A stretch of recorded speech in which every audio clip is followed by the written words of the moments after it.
and we have plenty of time to cover that. So we'll have a probably a slightly shortened class today. So let us move along with our examination of gratitude, which is, whoops, back you go. Try that again.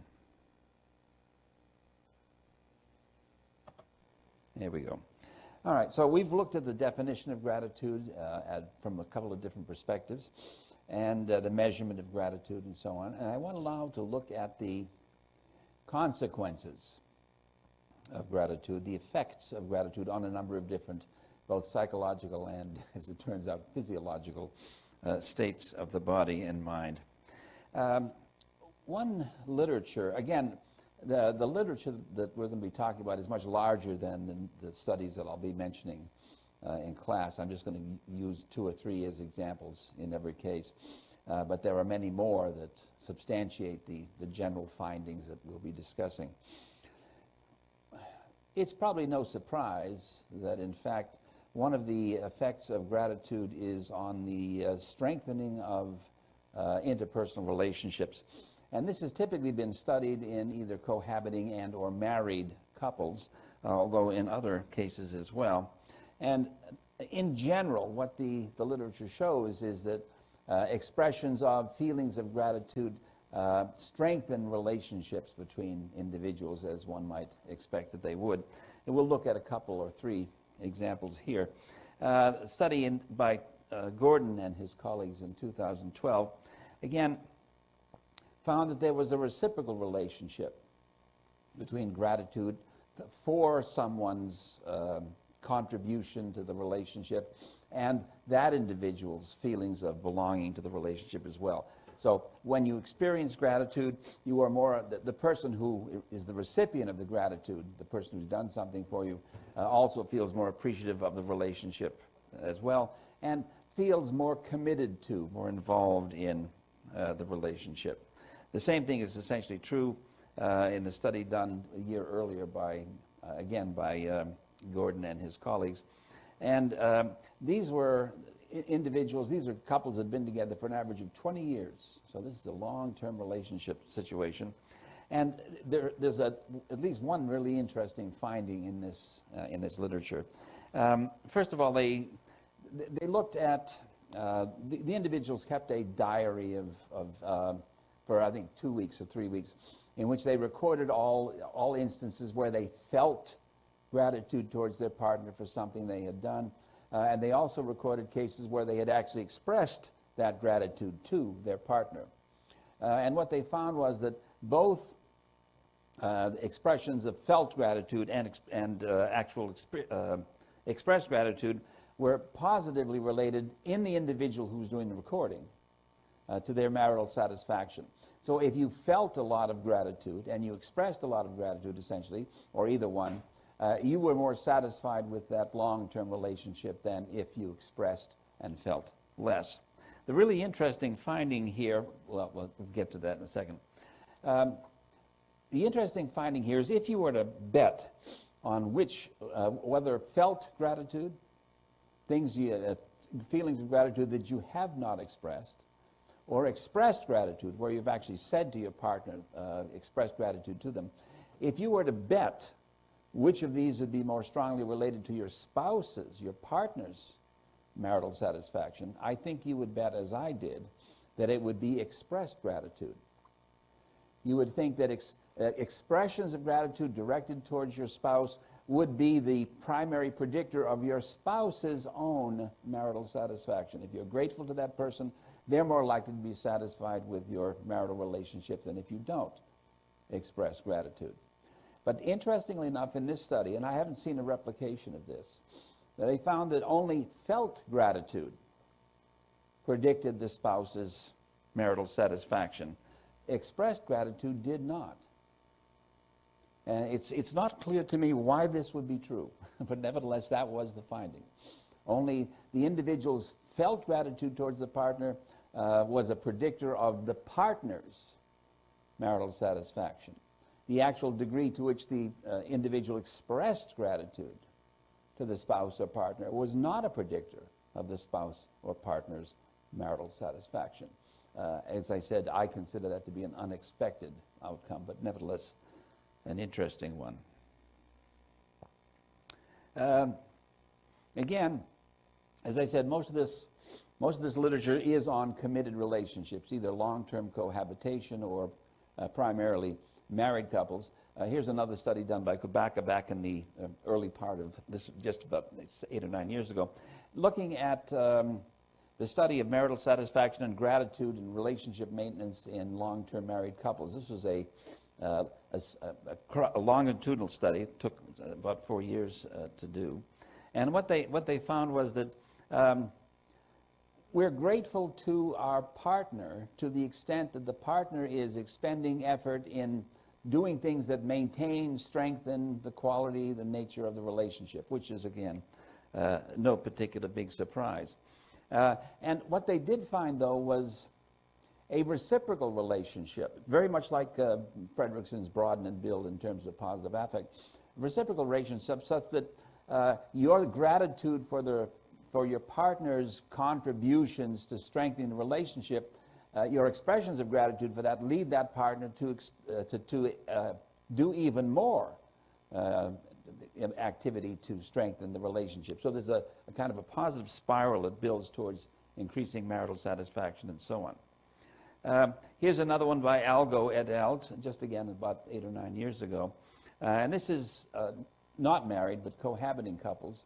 And what they found here was that gratitude was thoughtful behaviors inspired both gratitude and a sense of indebtedness, a sense that we owed something to our partner because of what they had done for us. This was particularly true in males, where we saw a split between gratitude and indebtedness.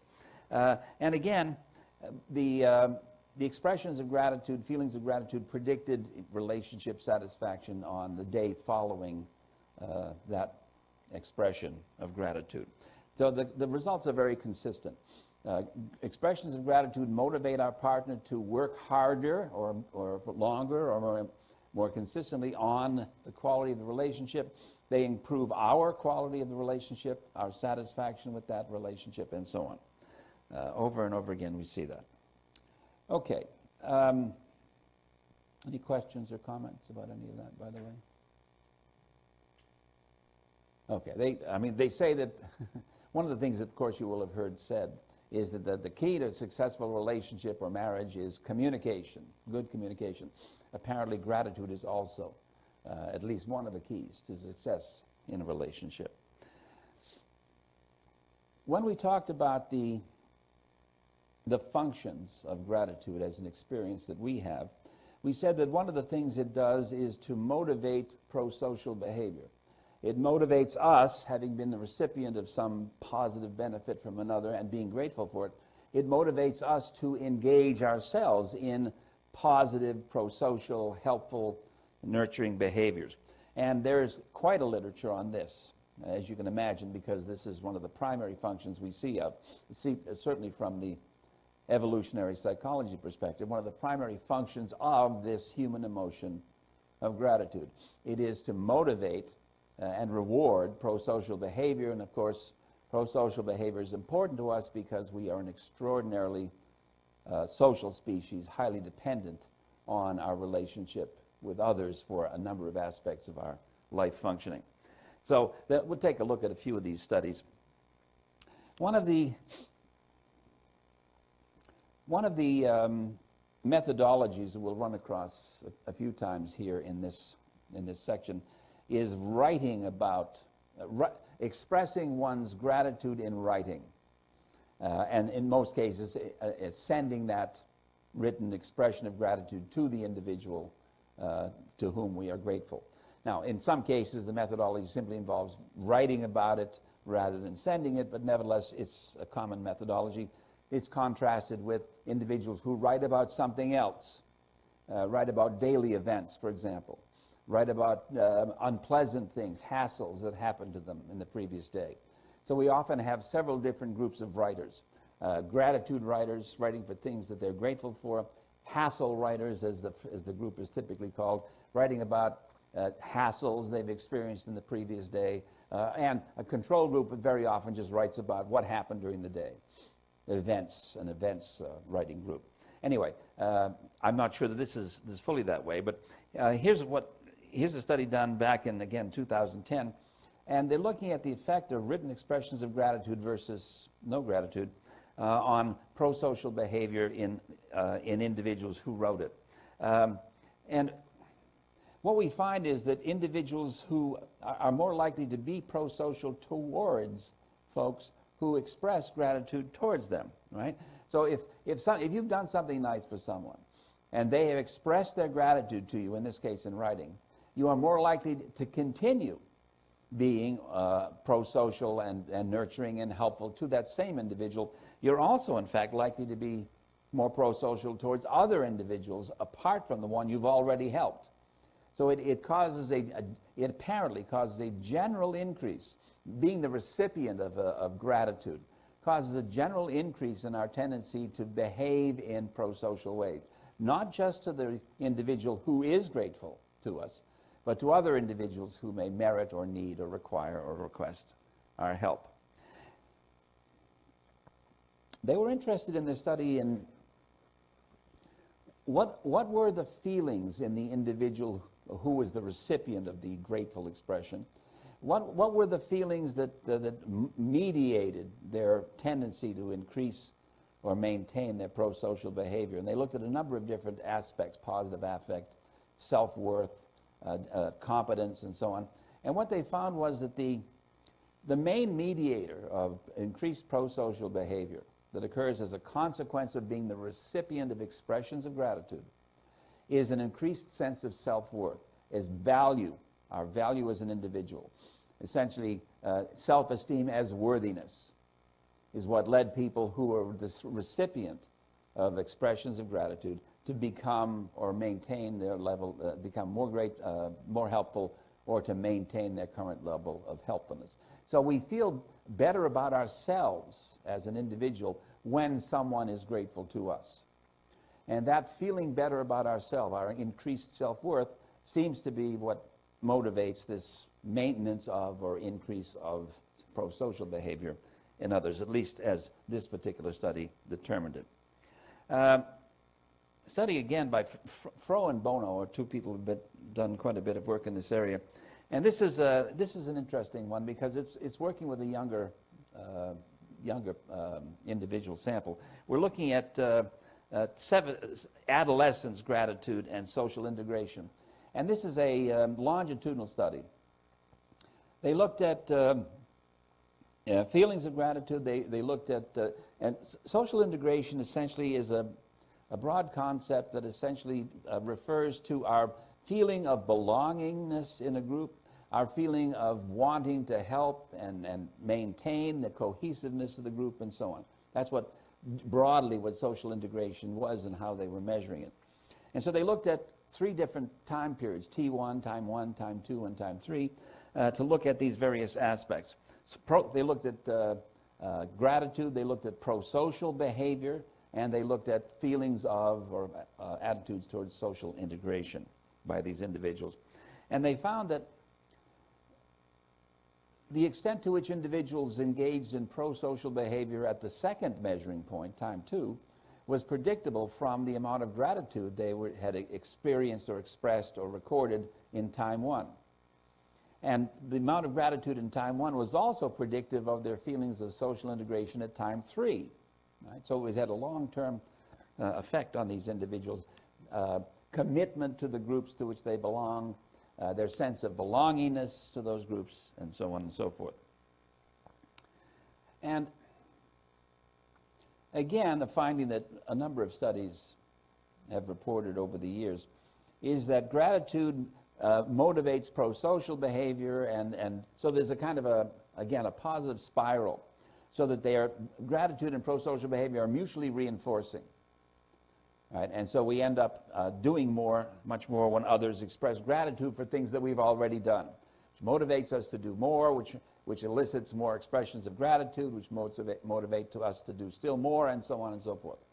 So it's one of those virtuous spirals that we see in individuals. All right, any questions or comments about any of that? Okay. Now, as I said,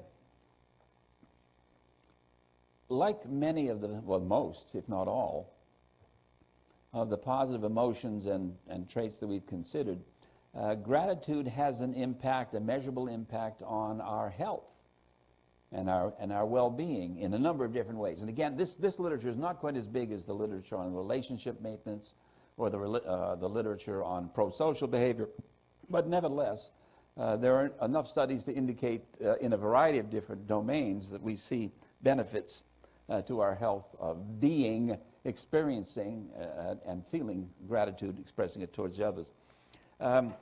This was an interesting one because, again, they're looking at younger individuals. I think they were in their teens or early adulthood.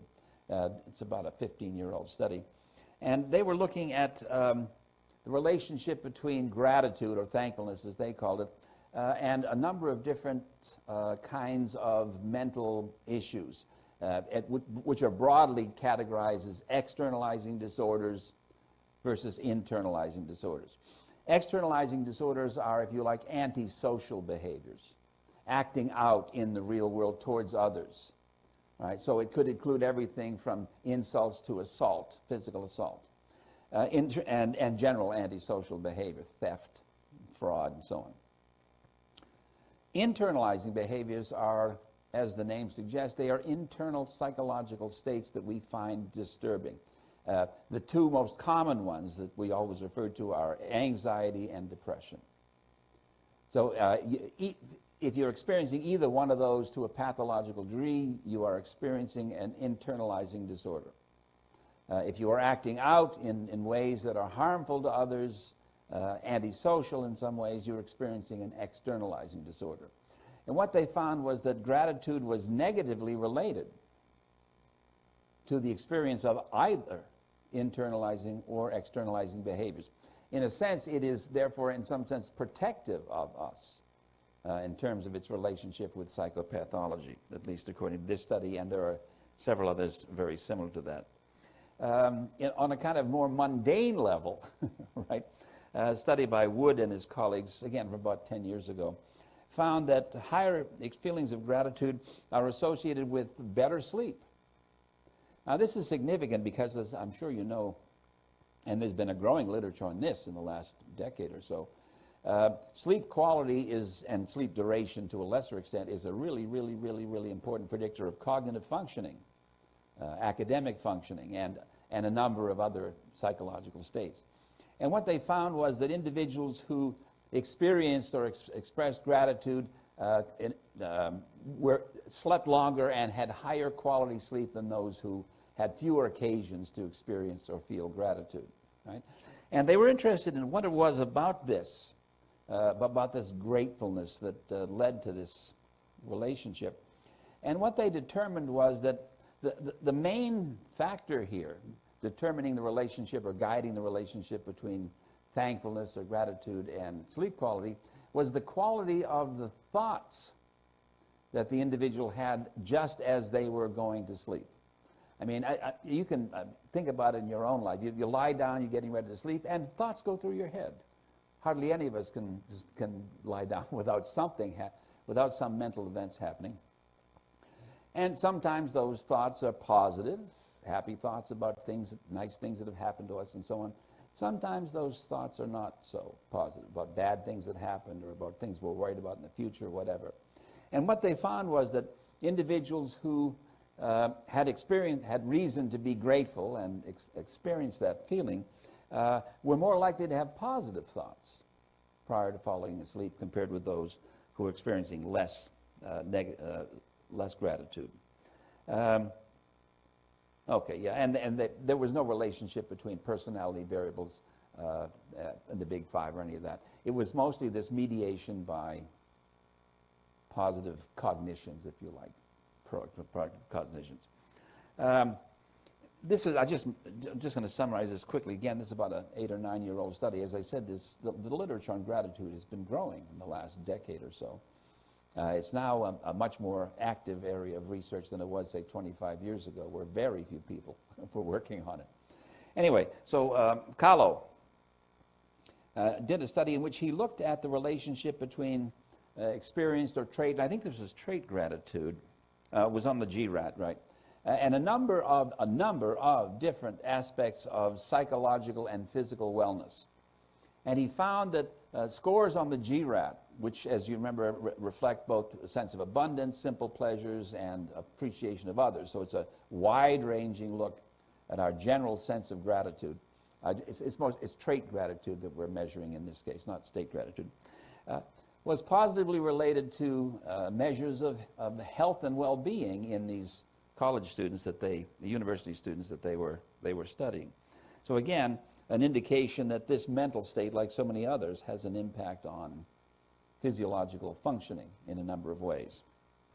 Oh yes, okay, and this one, Tupfer et al. And this is another one of those studies where the manipulation is some individuals are asked to write letters expressing their gratitude to individuals who have done something for them. Other individuals are asked to do either nothing or to keep track of, write about some negative things that have happened to them. In this case, in the very broad terms, they found that gratitude improved subjective well-being, essentially, improved happiness, life satisfaction, and so on. And in this case, it also reduced depressive symptoms in individuals who were showing those in this study as well. So again, we see a health effect in addition to a broader effect on subjective well-being. And this is a very specific one. I want to put this one in here because it's the most specific of all the studies on the relationship between gratitude and health that I know of. Study done back in, again, about 8 or 9 years ago. And they were looking very specifically at breast cancer patients. Now you can imagine the amount of I hope you can imagine the kind of stress and angst and depression and other sorts of negative emotions may come along with the diagnosis of and the effects of the treatment of cancer of any sort, certainly breast cancer for sure. And what they did was they had a measure of gratitude, not one of the ones we discussed as it happened. And they simply took they divided the scores of these individuals right down the middle. So the top half scorers were described as being high in gratitude.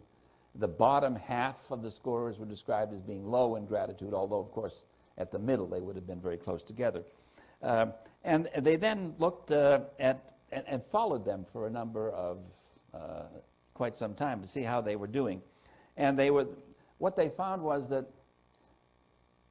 compared with the low gratitude group, which was the larger group, it was 40 of them versus 27 high gratitude expressors, the high gratitude group was, by any measure that you took, in terms of their response to treatment, in terms of their positive affect as a result of dealing with the illness. In virtually every measure you took, the high gratitude group was higher, was better off than the low gratitude group. Again, suggesting a wide-ranging effect on a number of different aspects of physiological functioning. They found that, as other studies had too, that gratitude was negatively correlated with expressions or feelings of negative emotional or psychological states, negatively related to anxiety, negatively related to depression, negatively related, as it happens, to symptoms of PTSD, and a whole bunch of other things, hostility, irritability, and so on. So gratitude is a buffering force that reduces our experience of, it would appear, negative emotions. Now again, I think that the measuring tool that they were using to assess gratitude was essentially a measure of trait rather than state gratitude. They were not looking at people assessing their relationship with a particular individual who's done something specific for them. They were looking at their general tendency to experience or express gratitude. So we're looking here at trait rather than state gratitude. Very similar finding was reported again by several studies done again in the early part of this decade, 2009 and 2012. And they were looking at combat veterans at university, this is the University Women one, who had a history of, in this case, I think it was physical and sexual abuse, a trauma history. And again, they found that the individuals who were more grateful for the positives in their life as a consequence after this trauma, coped with it much better than those who showed lower levels of gratitude. And again, they controlled for a number of things, and they all washed out. So the only thing that seemed to matter here was the level of gratitude. They controlled for other possible reasons for this association that we see here. Oh, there's the one that I was looking for. And then there was a study that replicated essentially all of those findings, but this time with combat veterans who had PTSD. Gratitude helps you deal with trauma of whatever sort. Right? It minimizes the experience of negative emotional states consequent to trauma, anxiety, depression, anger, and so on. And it maximizes our experience of positive emotional states, which can be, and which contribute, of course, positively to healing and treatment of our symptoms. Okay, now, in addition to that sort of literature, as I said, it's especially big about relationships and pro-social behavior. There is also a literature that broadly associates gratitude, expression, and feeling with subjective well-being, life satisfaction, positive affect, the broadest measures of contentment with our life that we have talked about so far. And there are a number of studies that show, as you might expect, that higher levels of trait and even state gratitude are associated with higher ratings of our own subjective well-being, our own satisfaction with life, and our own level of positive versus negative affect. People who tend to be grateful more in life are happier, and they're also more satisfied in general with their life circumstances. It's also true, and this relationship holds across all populations that have been studied. One of those populations is individuals going through and completing psychotherapy for a variety of different conditions, psychological states, and disorders. And again, too, we see that state gratitude in particular, the general tendency people have to feel or express or experience gratitude, is positively related with good outcomes from psychotherapy. Right? More rapid outcomes, more complete remission of any symptoms that might be present. All of this is true.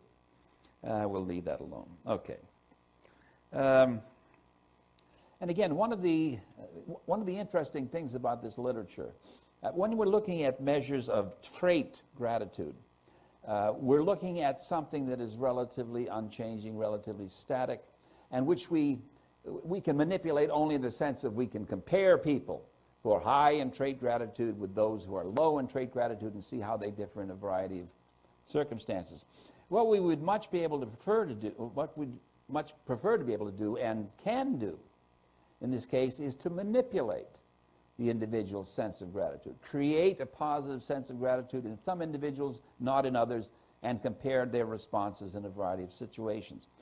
This allows us to control for things like age, gender, other kind of personality characteristics, because we have randomly assigned our participants to a group, one group of which is having gratitude induced, the other is not. And as I said, the typical, most common methodology involves 3 different groups, all writing about something. One group is asked to keep track of the good things for which they're grateful in a series of days, for a week or 2, sometimes more. They keep a daily diary. And they're asked to note down specifically those things that happen to them for which they experience or might experience gratitude. Their response in some subsequent situation is compared often with individuals in 2 other groups. There's, as I said, a Hassel's group. They too are keeping a journal, a daily journal over the course of the same 2 or 3 week period. But what they're asked to note down is not the things for which they might feel grateful. They're asked to note the things that they consider to be hassles, problems in their life, and keep track of those. A third group very often will either simply keep track of daily events. What were the 5 most significant events that happened each day in this 2-week period that you're keeping the journal? There's often another control group where they don't keep track of anything. They simply are measured on whatever the dependent variable happens to be. Anyway, what we find is, and again, there's a whole bunch of these studies, so I'm not going to go through a number of them. Basically, individuals who write about the things for which they're grateful show up as more positive in a whole bunch of different ways. Lower levels of negative affect, higher expressed subjective well-being, you pick it. So in effect, we can manipulate, that is, as individuals, we can manipulate our own, to some degree, our subjective well-being and life satisfaction by promoting a sense of gratitude in ourselves. I mean, you could do something as simple as some of these people did, keep up a diary of the things for which one might experience gratitude, and write down or express gratitude to anyone that has come across your path and done something positive for you. This is essentially the same, all of the same thing. And there's a number of studies. They've looked at a number of different populations. The first two here are a Christian subgroup, a Christian person, and you see exactly the same thing that you see in all of the other literature. That gratitude is positively related to a number of life outcomes, life experiences, life evaluations, and so on. It's generally a good thing. This last one is an interest. Well, the next two are interesting because they're Asian studies. And so they're done actually, therefore, in not in individualist societies, but in collectivist societies, where you might think something different would be found, but no. Gratitude seems to be a universal human experience that has universal and similar effects in all cultures. Again, so we're looking at teachers in Hong Kong who experience lower levels of burnout to the extent that they have things to be grateful for, students who perform better, and I think this is the athlete one. Yes, the athletes in Taiwan, of course, is an island off China, also show better team performance, better satisfaction with their participation in athletics not as a consequence, I shouldn't say, as a result of, no, I don't want to say that either. It's associated with higher levels of experienced gratitude.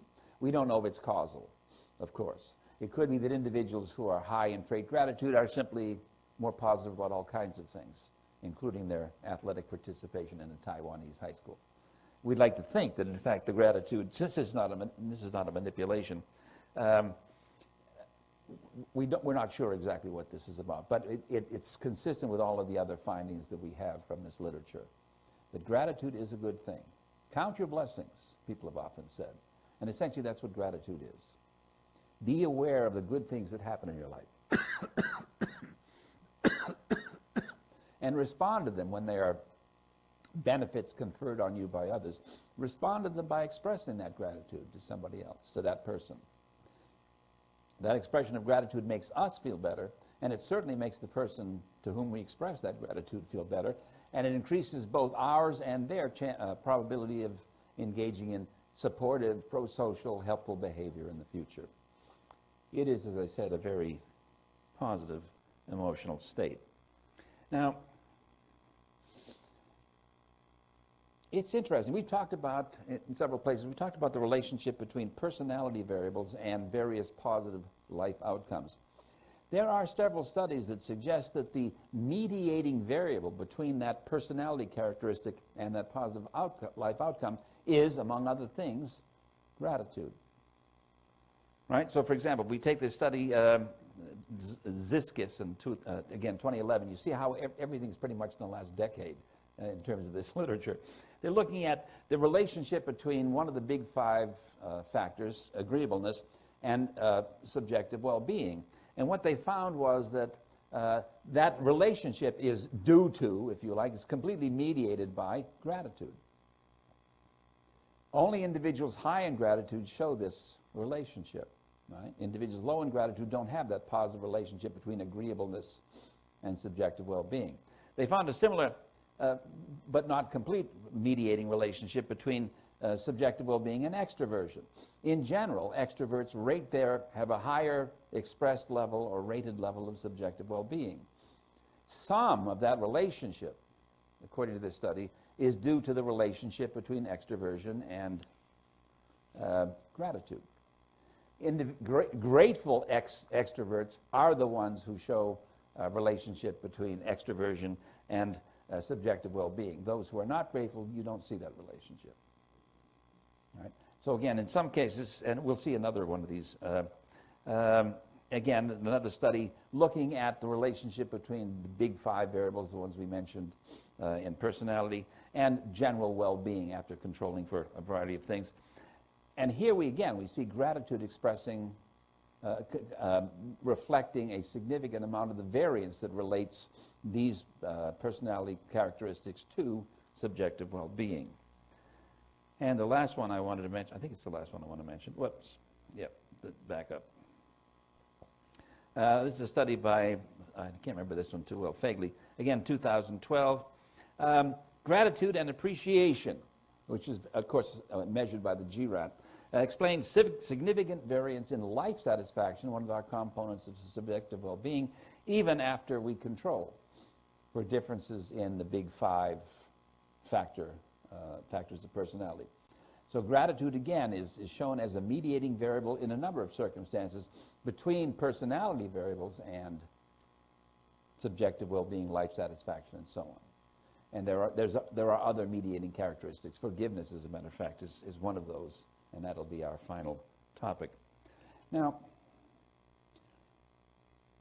what is it about gratitude that leads to a relationship between it and subjective well-being? How does it improve subjective well-being? Well, there's a number of things we believe that gratitude helps us with that contribute to a positive sense of subjective well-being. One of those is that gratitude seems to help us cope with stress. I mean, we're grateful to people who are assisting us in dealing with that, and that makes us more grateful, and that contributes to our positive subjective well-being. Okay, blah, blah, blah, blah, blah. We don't. Okay. Another thing that gratitude does is it reduces our tendency to make invidious comparisons between ourselves and others, in particular, that is, which would be envy. I think I'm not as well off as so-and-so, who may have reason to be grateful for his circumstance. I'm not so much for mine. So gratitude leads us to see our circumstances in a much more positive light and reduces our tendency to make negative comparisons between our situation and the situation of others, envious comparisons. There's another sort of comparison that is also reduced by gratitude, and that is comparisons between where we are now and where we could have been if we had done something else. If only I had taken job X instead of job Y. If only I had married so-and-so instead of so-and-so. And you can imagine a whole variety of these comparisons. These senses of regret, of course, generally tend to drive down our sense of life satisfaction and subjective well-being, don't they? Because they're negative comparisons. And one of the things that gratitude does is reduce our tendency to make those sorts of comparisons. We're focused primarily on the good things that we have in our life right now, and less likely to make these invidious comparisons with possible futures that we might have had if we'd made some other choice in life. We've talked on several occasions about the relationship between subjective well-being and positive and negative affect and materialism.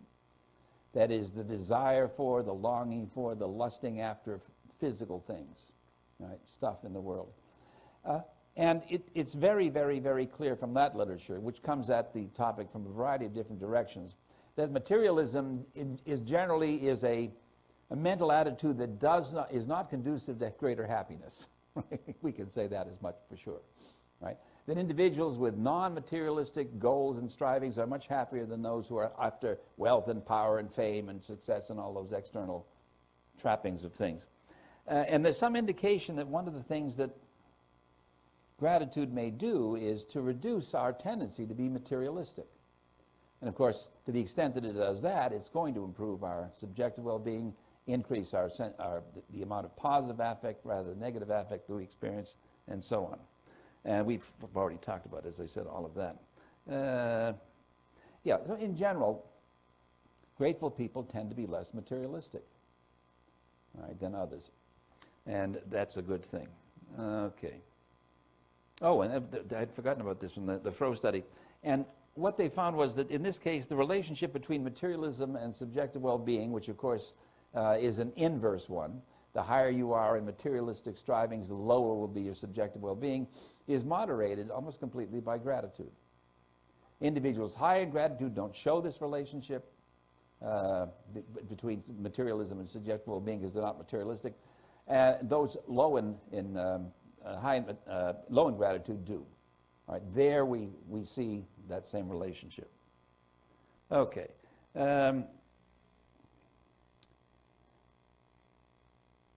Another way that gratitude tends to increase our subjective well-being is by improving our sense of worth. We talked about this in some of the early studies, that in fact a sense of self-worth is what really moderates between gratitude and pro-social behavior. And so to the extent that at least one component of our self-esteem has been improved by gratitude, our sense of self-worth and worthiness as individuals, that too tends to increase our subjective well-being because we feel better about ourselves. Okay. And like extroversion, like a number of the different mental states we talked about, gratitude also tends to preferentially trigger positive emotions in us. Gratitude itself is a positive emotion, of course, but it also triggers other positive emotions, happiness, contentment, relaxation, a whole bunch of different things, all of which may contribute to, and we know that when positive affect is high, that contributes to the emotional component of subjective well-being, and of course that should lead, as it does in the literature, to higher estimates or ratings of our own subjective well-being. Okay. One other thing that gratitude does is it cements our relationships with others, right? It brings us closer to people who may at some point in the future, as they may have done in the past, serve as social resources for us. They will, because of the gratitude we've expressed towards them for their pro-social behavior, they will be more motivated to behave in pro-social ways in the future towards us, as we've seen. And so they become a stronger, more available social resource should we need to turn to someone in times of trouble, distress, or other sorts of things. Okay. Now, I want to take a look at this is the last few things I want to take a peek at today, is, again, these are studies where we're manipulating the degree to which individuals are aware of or are thinking about gratitude versus other things. Emmons is one of the researchers who's made very, very wide use of this particular methodology. We'll take a look at several of his studies, again, back in the early part of this century, 2003 to 2010. And again, we have a manipulation where individuals are, for a period of time, keeping track either of the good things for which they might experience gratitude. They're keeping track of, another group is keeping track only of the hassles and negative experiences they have. A third group, I think, was the events. The third group was the events, keeping track simply of daily events. And I can't remember what the comparison listers are, but we won't concern ourselves with them. But basically what they found was that compared with all the other groups, the gratitude group felt better about themselves. They were more optimistic about their future, and so on and so forth. In better health, I found that interesting. Spent more time exercising and experienced higher levels of positive affect. Again, this is a manipulation, right? So these people were randomly assigned to the gratitude listing group. And that random assignment and the experience of listing things for which they're grateful has presumably led to these differences between them and the other groups in terms of both physical and mental health. Yes, and again, positive affect tends to be higher in cases where people are thinking about and writing about things for which they might feel grateful than writing about hassles or other sorts of things. Oh, yes, okay. And this was, again, this is an Asian study. They've done quite a number of studies in Hong Kong on this sort of thing. A lot of positive psychology going on in Hong Kong, as it turns out. And what they were doing here is, again, using this writing about things for which you're grateful versus writing about other things as a way of dealing with Hong Kong teachers, I think it was, yes. And what they found, because of course teaching is a stressful occupation, especially in Hong Kong, and there's a very high burnout rate for teachers. They're in the profession for 8 or 10 years, and then they have to leave because it's just too stressful. So one of the things they wanted to do was try and reduce the stress level and consequent burnout to maintain their level of teaching support. And what they found was that, so they had a manipulation which essentially involved keeping track of things for which you might experience or express gratitude. And they found that doing that intervention led to increases in positive affect, it led to increases in life satisfaction, led to increases in every aspect of subjective well-being, especially, interestingly enough, for teachers who were originally low in gratitude. In other words, again, like a number of the interventions that we've talked about in the past, this one worked the best for the people who needed it the most. Right? Very interesting finding. And again, a relatively easy thing to do to make a fairly significant difference in their lives. Okay. Oh, yes, okay. Again, the same findings for all of these things. Now, again, this second one I want to take a look at again, Frosefic and Emmons. Again, Emmons is the guy who's done most of this work along with colleagues. And this, again, is a 2008 study, so it's about 10, 11 years old. And we're looking at adolescents here. And I particularly find this interesting because adolescents are under a lot of stress. They're at higher risk than young adults and children for a variety of externalizing and internalizing disorders. We have seen, in fact, in the last 8 or 10 years, a substantial and rather disturbing increase in the frequency of depressive symptoms among adolescents in North America. So there's been an increased focus of attention on how do we deal with these sorts of things.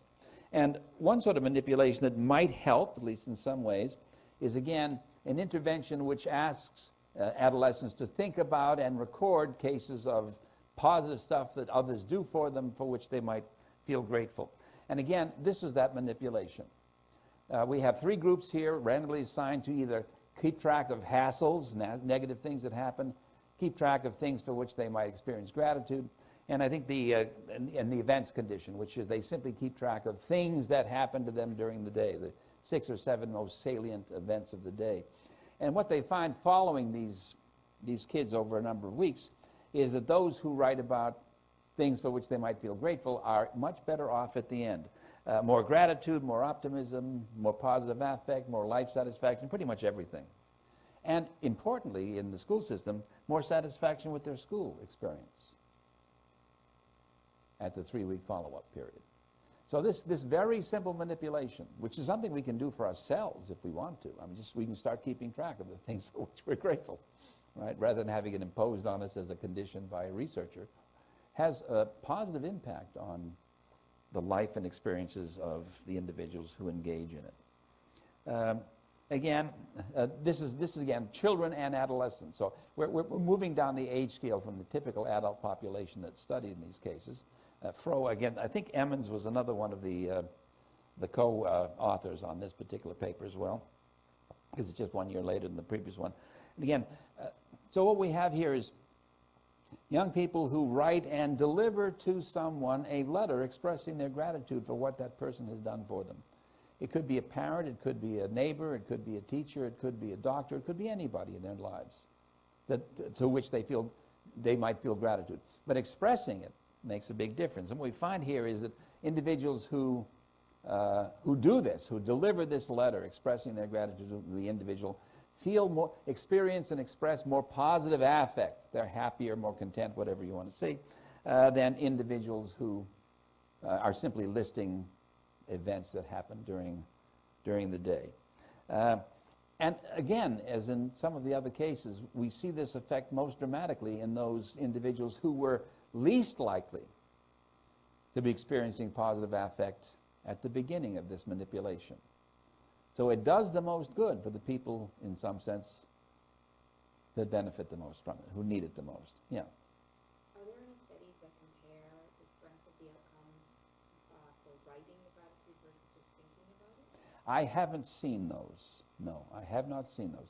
My suspicion is that you'd find a slightly higher effect for writing, but I don't think it would last for very long. I don't think it would be a long-lasting difference. I think that would be, you'd probably see it in the first week after you delivered the written expression of gratitude, but a month or two later, I don't think you'd see a difference between those who had just simply kept track of things for which they're grateful versus those who had expressed their gratitude to whatever individual. That's just my guess. I haven't seen that comparison done, but you're right, it's an interesting question, for sure. Any other questions or comments here? Okie dokie.